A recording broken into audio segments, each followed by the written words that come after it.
స్థానిక రామలింగేశ్వరపేటలోని తెనాలి నియోజకవర్గ టీడీపీ కార్యాలయంలో భారతరత్న డాక్టర్ బిఆర్ అంబేద్కర్ 135వ జయంతి వేడుకలను మంగళవారం ఘనంగా నిర్వహించారు.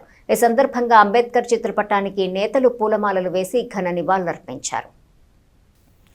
అనంతరం టీడీపీ నేతలు మాట్లాడుతూ యువత అంబేద్కర్ ఆశయాలకు అనుగుణంగా ముందుకు వెళ్తూ సమాజాభివృద్ధికి తోడ్పడాలన్నారు.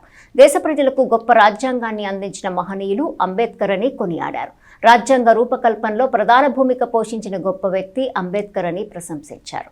ఎమ్మెల్సీ ఆలపాటి రాజేంద్ర ప్రసాద్ నేతృత్వంలో అంబేద్కర్ జయంతిని ఘనంగా నిర్వహించుకోవటం జరిగిందన్నారు. కార్యక్రమంలో పట్టణ పార్టీ అధ్యక్షులు కుద్దూస్, నాయకులు కంచర్ల ఏడుకొండలు, శరత్, నీలాంబరం, బి ప్రసాద్, కె శ్రీనివాసరావు, పలువురు నాయకులు, కార్యకర్తలు పాల్గొన్నారు. అంబేద్కర్ గారు ఒక దళిత జాతులకి రిజర్వేషన్ రాశాడు. ఈయన దళితులకే నాయకుడు అన్న ఉద్దేశం.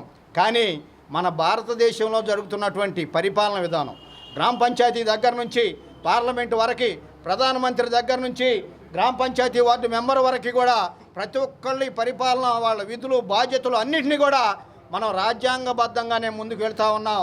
అది డాక్టర్ బిఆర్ అంబేద్కర్ గారు రచించిన రాజ్యాంగం.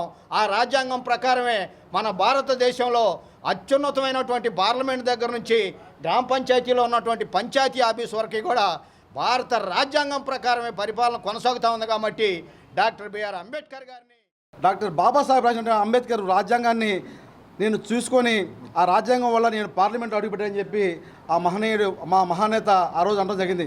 ఎందుకంటే మనం చెప్పుకోవాల్సింది ఒకటే, ఇక్కడ అన్ని వర్గాలకి, అన్ని జాతులకి ఏ విధమైనటువంటి సమాన హక్కులు కల్పించాలనే దాని మీద మన సుప్రీంకోర్టు, అదేవిధంగా హైకోర్టులు కూడా ఏ విధంగా పనిచేయని దాని మీద విడివిడిగా రాసి ఈ యొక్క రాజ్యాంగాన్ని పొందుపరిచిన వ్యక్తి బాబాసాహెబ్ అంబేద్కర్ గారు. ఆయన ఆశయాలను ముందుకు తీసుకెళ్ళడానికి ప్రతి ఒక్కరూ ముందుకు సాగాలని యువత ముందుగా మేలుకో